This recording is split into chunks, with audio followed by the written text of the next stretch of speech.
Carta aos Hebreus, capítulo 8, versículos do 6 ao 13, a palavra do Senhor nos diz assim: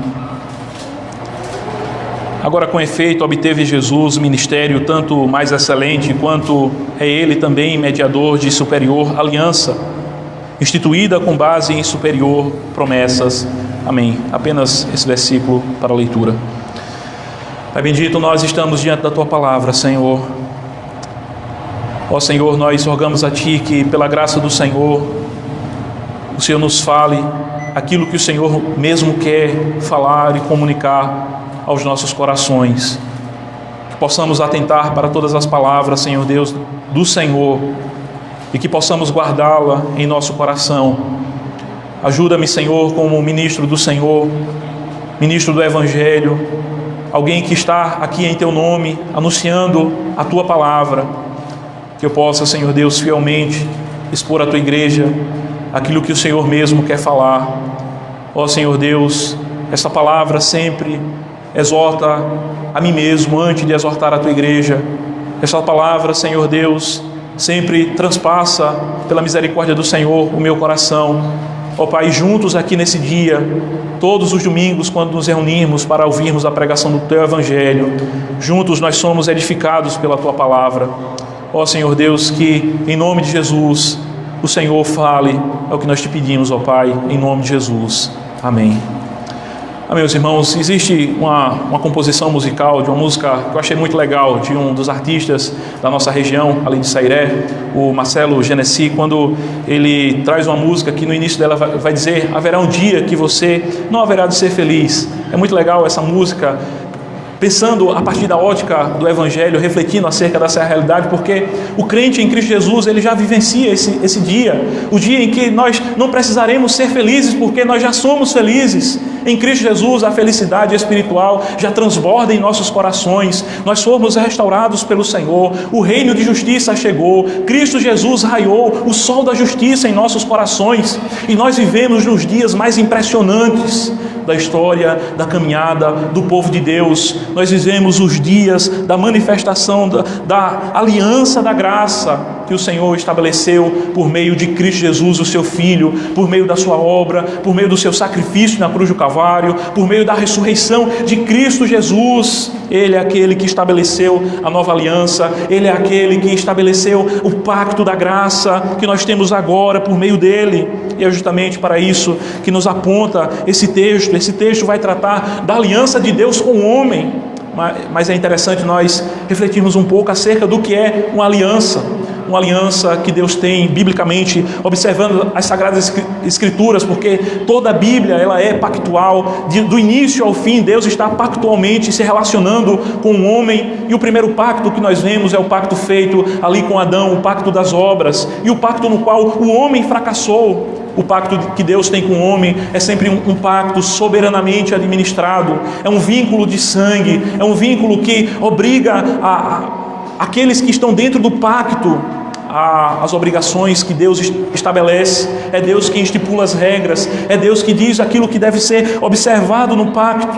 E o homem, naquele primeiro pacto, ele falhou, ele fracassou, ele quebrou o pacto estabelecido, e a maldição daquele pacto veio sobre ele. A morte, de modo instantâneo, a morte espiritual veio ao coração do homem quando ele quebrou aquele primeiro pacto. E daí então a necessidade de um novo pacto, daí então a necessidade de que o Senhor, pela sua graça e misericórdia, manifestasse um novo pacto para redimir o homem que caiu, o homem que quebrou o primeiro pacto, o pacto das obras. E aquilo que nós vamos ver ao longo de todas as Sagradas Escrituras, um pacto, o Senhor se relacionando por meio do pacto da graça. Desde que então o homem caiu em pecado, o Senhor vai tratar com ele mediante a sua graça, mediante o pacto que ele estabelece. É interessante porque nós vemos diversas administrações, mas é apenas um único pacto. Nós vemos o pacto no texto que nós lemos do Senhor que Ele faz com Noé, existe o pacto que é feito com Abraão, o pacto que é feito com Davi, o pacto que é feito com Moisés, todos esses pactos são um único pacto que, de modo orgânico, ele vai se desdobrando e o Senhor vai revelando a sua vontade, o Senhor vai manifestando a sua graça, o Senhor vai ampliando a sua graça sobre o seu povo. Então sempre existiu um único pacto, o pacto que é pela graça de Deus. Deus sempre pela graça se relacionou com a humanidade redimida. Então é aquilo que nós observamos nas Sagradas Escrituras, e aquilo que o texto ao qual nós estamos nos debruçando sobre ele nesse dia, ele vai estar relacionando-se justamente ao pacto que o Senhor fez com o seu povo em Horebe. O pacto que nós vemos lá em Êxodo, capítulo 19, capítulo 20, capítulo 24, quando o Senhor desce sobre o Monte Sinai e fala com o povo. Ali é estabelecido um pacto. E o povo Deus diz: tudo aquilo que o Senhor nos ordenou, isto nós faremos, nós cumpriremos o pacto. Mas infelizmente, na administração daquele pacto, da antiga aliança, feito ali no Monte Sinai, o povo também de igual modo não consegue atender às estipulações da lei de Deus.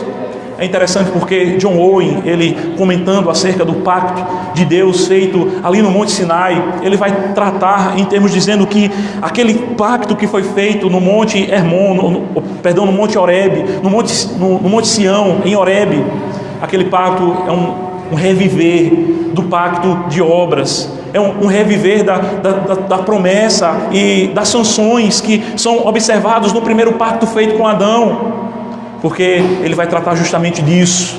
Nós vamos ver na lei de Moisés, de modo repetido, sendo trazido as expressões: faça isso e você viverá, faça isso e você terá vida.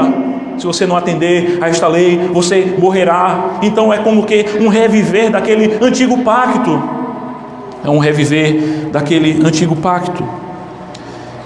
E aqui nesse texto vai nos tratar justamente, nos fazer pensar acerca do que foi aquela antiga aliança, estabelecida ali e tratada de modo amplo de modo muito amplo ao longo de toda a caminhada do povo de Deus. E o texto vai se preocupar justamente com isso. O autor aos Hebreus, que vai tratar com irmãos que estavam, devido ao sofrimento que eles estavam enfrentando, estavam a ponto de abandonarem o pacto da graça, estavam a ponto de saírem daquilo que é a realidade da nova aliança, para voltarem ao pacto, à antiga administração feita ali com Moisés. E o autor aos Hebreus, ele se empenha muito em fazer com que esses irmãos não desistam da sua caminhada no pacto da graça, por meio do mediador que é Cristo Jesus, que eles permaneçam no pacto da graça, ao qual nós estaremos ainda trazendo mais algumas verdades acerca dele. O texto que nós lemos, o versículo que nós lemos, diz assim: agora com efeito obteve Jesus o ministério, tanto mais excelente quanto é mediador de uma superior aliança. O pacto da antiga aliança a qual o texto se refere, o pacto ali feito no Monte Sião, era um pacto no qual o mediador daquela aliança era Moisés. Era um mediador imperfeito, era um mediador que era apenas homem. O pacto da nova aliança, aliança que é descrita como uma aliança superior, ele é administrado e ele tem um mediador. O mediador é Jesus Cristo. Ele é aquele que voluntariamente se interpõe no pacto da graça. Ele é aquele que voluntariamente ele se coloca entre as partes que estão em desacordo. Os homens, a humanidade que pecou contra Deus e o Deus Todo-Poderoso. E este que voluntariamente ele se apresenta para conciliar essas partes que estão em desacordo. Deus, o Deus bendito, o Deus Todo-Poderoso, o juiz de toda a terra, que deve condenar os homens pelos seus pecados. E os homens que não têm nada em si mesmo que possam solucionar esse problema, Cristo se interpõe nesse pacto e ele assume a maldição que deveria vir sobre os homens. E ele então é o mediador da superior aliança, essa aliança que é constituída com base em superiores promessas. Havia, meus irmãos, de fato, grandes e significativas promessas no pacto da antiga aliança, no pacto ali onde Moisés era o mediador. Mas as promessas que são manifestadas por meio do pacto que nós temos da nova aliança em Cristo Jesus são de uma natureza superior. O pacto da antiga aliança, ele estava concentrado na terra, ele estava concentrado na nação, ele estava concentrado nos bens temporais.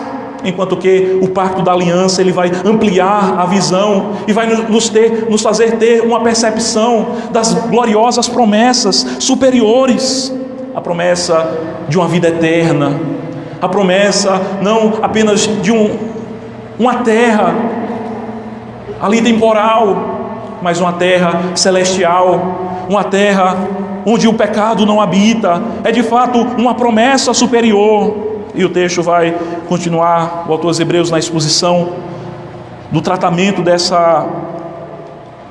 em relação às alianças de Deus, dizendo: porque se aquela primeira aliança tivesse sido sem defeito, de maneira alguma estaria sendo buscado lugar para uma segunda. Aqui de fato o que nós entendemos como sendo apresentado sem defeito não é algo que nos faça pensar que de fato fosse algo ruim, se assim podemos dizer. Tudo aquilo que Deus fez e continuará fazendo é bom. Assim também aquele antigo pacto é bom, mas naquele pacto não se encontrava a consumação. Naquele pacto, se houvesse cessado ali o relacionamento de Deus no progresso orgânico da revelação da graça, da aliança da graça, não teríamos a consumação, não teríamos a santificação final e perfeita para a igreja. Aquele pacto ele era próprio para administrar aquilo que estava composto ali no contexto ali dos hebreus naquele momento. Todavia, por isso o texto aponta dizendo: se tivesse sido sem defeito, de maneira alguma estaria sendo buscado lugar para uma segunda. De fato, havia uma necessidade de que algo mais fosse trazido ao povo. Havia uma necessidade, havia de fato um clamor para que mais graça fosse manifestada. E é justamente aquilo que nós observamos no pacto da graça, da nova aliança. Nós vemos graça sobre graça. Não é que não havia graça na antiga aliança, na relação de Deus com o seu povo ali, na caminhada no deserto, no estabelecimento na terra prometida. Havia sim uma graça de Deus, havia sim uma preservação de Deus, mas a preservação que nós temos na nova aliança é superior. A preservação que nós temos na nova aliança é de uma natureza perfeita, é de uma natureza de fato de promessas superiores, de uma natureza superior. Na nova aliança nos é garantida a entrada no descanso de Deus, de como nunca em nenhum outro momento foi prometido. Então, de fato, meus irmãos, a nova aliança, a qual, como crentes em Cristo Jesus, nós somos participantes, é de uma natureza superior, como o texto nos apresenta. E tanto nós podemos pensar quanto a natureza das promessas que são feitas no pacto da nova aliança, quanto também podemos pensar em relação às responsabilidades que temos dentro desse pacto. Os benefícios são gigantescos, a luz que vem neste pacto é gloriosa, Cristo Jesus é o mediador desse pacto. As promessas são maravilhosas, mas de igual modo também a nossa responsabilidade, e aquilo que nós vemos ao longo de todo o Novo Testamento. Nós vamos ver Cristo exortando o povo quanto ao perigo dos escândalos, quanto ao perigo de fazer errar com aquilo que o Senhor Jesus diz, um destes pequeninos. Ele diz: olha, melhor era que se amarrasse numa pedra e se lançasse em águas profundas. O Senhor Jesus vai dizer acerca de vai trazer uma instrução acerca do homem que foi purificado, foi liberto de um espírito imundo. Ele vai dizer: olha, então aquele espírito volta. E assim nós entendemos que é quando o homem de fato abandona o caminho da graça, o seu estado se torna pior do que o primeiro. Então vem 7 espíritos imundos e habitam naquele homem, o segundo estado é pior do que o primeiro. Nós vemos Ananias e Safira que mentem ao Espírito Santo, e naquele momento em que eles mentem, eles morrem. Nós vemos o apóstolo Paulo instruindo a igreja de Coríntio para que pegasse aquele homem que havia se deitado com a esposa de seu pai, e ele diz: entrega-o a Satanás, o meu espírito juntamente convosco, faça isso, aplique a disciplina sobre este que praticou tal coisa. algo que não era praticado nem na cultura de modo geral pecaminosa, aqueles que não conheciam a Deus. É isso que nós vemos na palavra do Senhor. Então as promessas são superiores, mas as responsabilidades são grandes também. Meus irmãos, como é terrível a vida daqueles que se apartam do pacto da graça. Existe sim uma preservação de Deus quanto àqueles a quem Ele elegeu. Eles haverão de perseverar, eles haverão de fato de em algum momento se voltarem para Ele. Aqueles que são de Deus, de fato, a semente dele permanece em seus corações, a obra do Espírito continua nos corações deles. Mas existe a possibilidade que de alguma forma venham se desviar e venham sofrer danos temporais. Eles não haverão de se desviar de forma final e absoluta. Aqueles que Deus elegeu, eles irão ser salvos. Mas existe a possibilidade de pecarem e de incorrerem em grandes pecados. Ora, foi assim com Davi. E quão amarga é, meus irmãos, a vida distante do caminho da graça. É uma vida sem alegria. É por isso que o salmista diz: Senhor, restaura a alegria da salvação em meu coração. Existem irmãos nossos que estão distante do caminho da graça nesse momento, e não tenha sombra de dúvida que a vida que eles estão levando nesse momento é uma vida de angústia, é uma vida de sofrimento, é uma vida em que não há a felicidade que brota do Evangelho, a verdadeira felicidade que nós encontramos na nova aliança. Eles estão sob disciplina de Deus. O Senhor os está tratando com disciplina. Essas são algumas implicações, meus irmãos, que nós podemos pensar acerca desse pacto. Existem grandes promessas, grandes benefícios, mas grandes responsabilidades também. A soberania de Deus não isenta a nossa responsabilidade. Nós somos responsáveis pelos nossos atos. Na continuação do texto vai dizer assim, versículo 8: E de fato, repreendendo-os, diz: Eis aí vem dias, diz o Senhor, e firmarei nova aliança com a casa de Israel e com a casa de Judá, não segundo a aliança que fiz com seus pais no dia em que os tomei pela mão para os conduzir até fora da terra do Egito, pois eles não continuaram na minha aliança, e eu não atentei para eles, diz o Senhor. Porque esta é a aliança que firmarei com a casa de Israel depois daqueles dias, diz o Senhor. Apenas até aí. É interessante porque nesse novo pacto que é estabelecido na nova aliança, nós vemos o estabelecimento de uma união que é feita do povo de Deus. Nesse novo pacto não há mais divisões. É interessante porque na história da caminhada do povo de Deus, assim que Salomão morre, o seu filho vai assumir o trono, há uma cisão, há uma divisão do povo do Senhor. O reino é dividido em dois reinos: o reino do sul, o reino do norte, o reino de Israel, o reino de Judá. E aqui, se referindo à aliança, essa nova aliança que Deus está fazendo com o seu povo, Ele está declarando que não haverá mais divisão. Haverá dias, e que dias são esses? Haverá um dia, haverá um tempo, haverá dias, haverá de fato um período de tempo em que a divisão não mais ocorrerá. E que período é esse? É o período da aliança da graça, é o período da nova administração, da nova aliança da graça, ao qual Israel e Judá são unidos, e no versículo 10 são tratados mesmo como apenas Israel. E quem são esses, meus irmãos? São o Israel de Deus espalhado sobre toda a face da terra. É a igreja de Cristo Jesus. Em Cristo Jesus não há divisão. Em Cristo Jesus, no corpo de Cristo, não há cisão. Em Cristo Jesus nós somos um. A igreja é um, nós somos um em Cristo Jesus. Há uma união mística do corpo de Cristo. E esse texto nos traz essa implicação de que há de fato essa união nesses dias da aliança da graça. E na continuação do texto nós vamos ver a obra do Espírito Santo sendo aplicada como em nenhum outro momento da caminhada do povo de Deus. O povo da antiga aliança, eles eram sim movidos pelo Espírito, mas não como nos é apresentado na nova aliança. Enquanto a esse tempo da nova aliança é dito: na sua mente imprimirei as minhas leis, também sobre o seu coração escreverei. Veja, é a mente e o coração e a mente, é o intelecto e as emoções. É engraçado porque às vezes as pessoas elas vão para os extremos.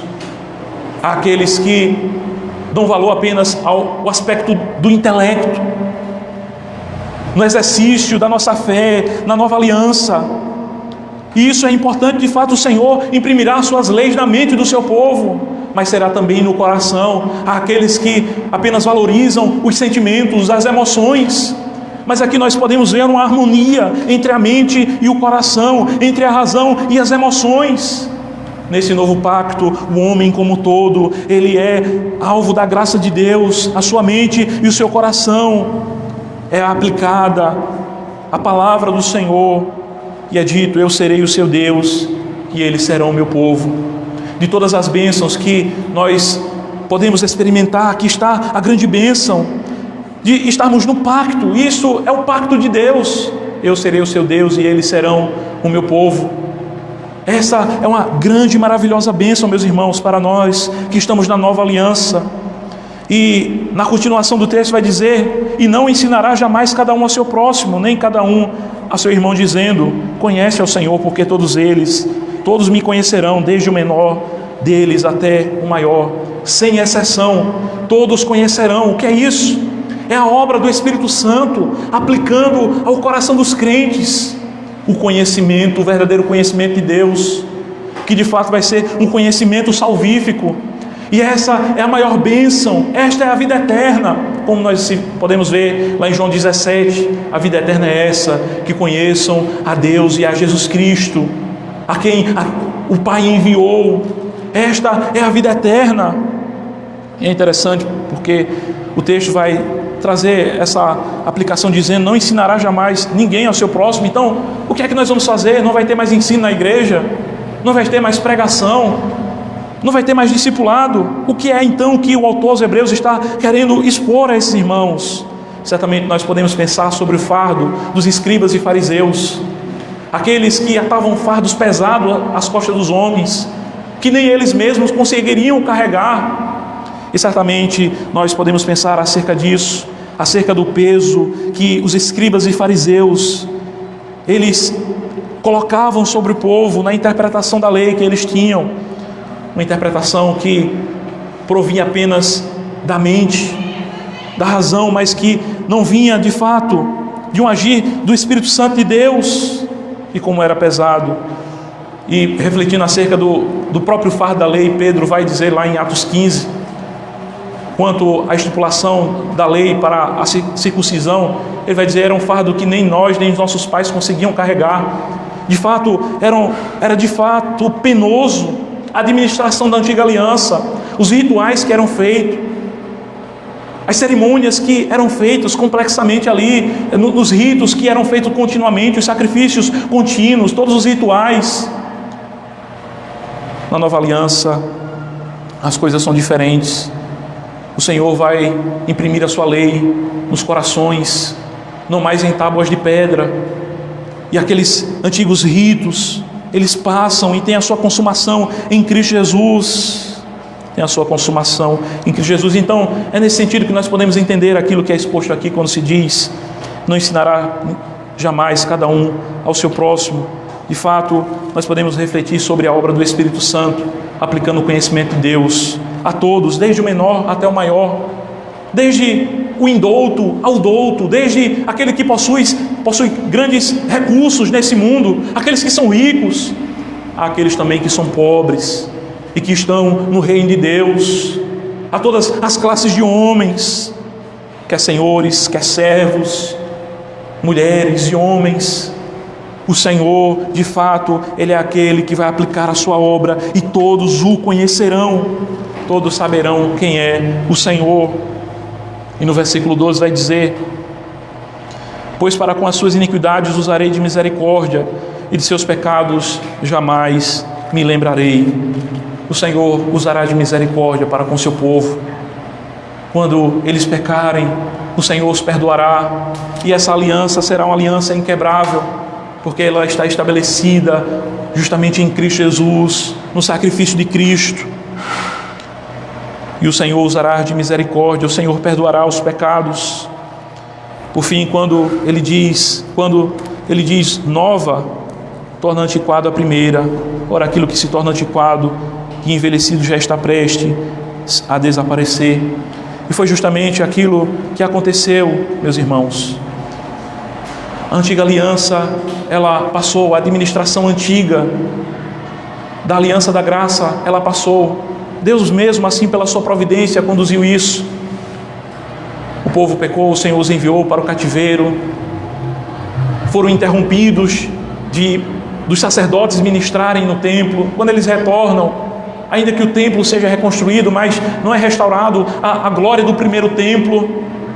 De fato, tudo isso apontava para a introdução da nova aliança que estava por vir. Nós podemos até pensar também sobre o período do intervalo da profecia bíblica que cessou.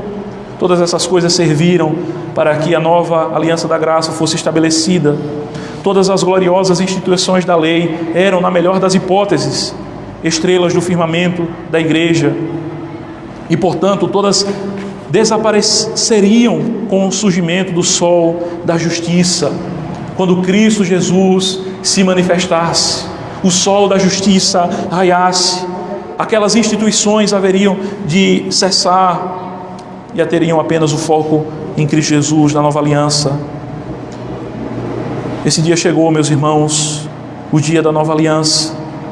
Nós somos aqueles que estão participando dessa nova aliança. Existem muitos que depreciam essa aliança. Existem muitos que querem depreciar a glória dessa aliança. Todavia, como crentes em Cristo Jesus, nós somos aqueles que continuam sendo aqueles que ficam maravilhados diante da glória dessa nova aliança, daquilo que nós temos em Cristo Jesus, dos benefícios em Cristo Jesus, das responsabilidades que temos em Cristo Jesus. De fato, em Cristo Jesus, nós entramos na nova aliança e nós não trazemos nada, nós não temos nenhum mérito nela.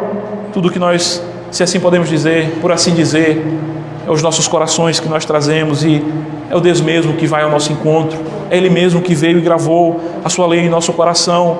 Foi o Senhor mesmo que usou de misericórdia para conosco, meus irmãos. Nós iniciamos falando daquela música, e nós podemos nos lembrar de outra parte da música, quando diz: melhor viver, pois há um lugar em que o sol brilha para você. O sol da justiça está brilhando, Igreja de Cristo. Cristo Jesus está resplandecendo sobre os nossos corações a luz da nova aliança. Cristo Jesus está resplandecendo sobre os corações dos pecadores impenitentes que não teriam salvação em si mesmo. Que possamos olhar para a luz da nova aliança e permanecer firmes. Que em nenhum momento venhamos a retroceder. Que em nenhum momento venhamos sair desse fundamento da nova aliança. Que jamais o Senhor nos trate pelas suas misericórdias como tratou com os Gálatas, os quais foram exortados pelo apóstolo dizendo: ó insensatos Gálatas, quem vos induziu? Quem foi que fascinou vocês? Que jamais sejamos fascinados a abandonarmos a aliança da graça, a buscarmos qualquer outro fundamento nesse mundo, mas que tão somente venhamos a nos sentir fascinados pela nova aliança que nós temos em Cristo Jesus. Amém, irmãos? Pai bendito, nós te agradecemos, ó Pai, pela nova aliança que temos em Cristo. Ó Senhor, que os nossos corações se voltem, Senhor, para Ti, e que possamos permanecer na aliança da graça. Ó Pai amado, que nós não venhamos retroceder, que nós não venhamos voltar, ó Senhor Deus, aquele antigo estado, quando nós não conhecíamos essa aliança. Não, Senhor, mas que venhamos permanecer firmes como crentes em Cristo Jesus, para a glória do Teu santo e bendito nome. É o que nós te pedimos, ó Pai, em nome de Jesus. Amém.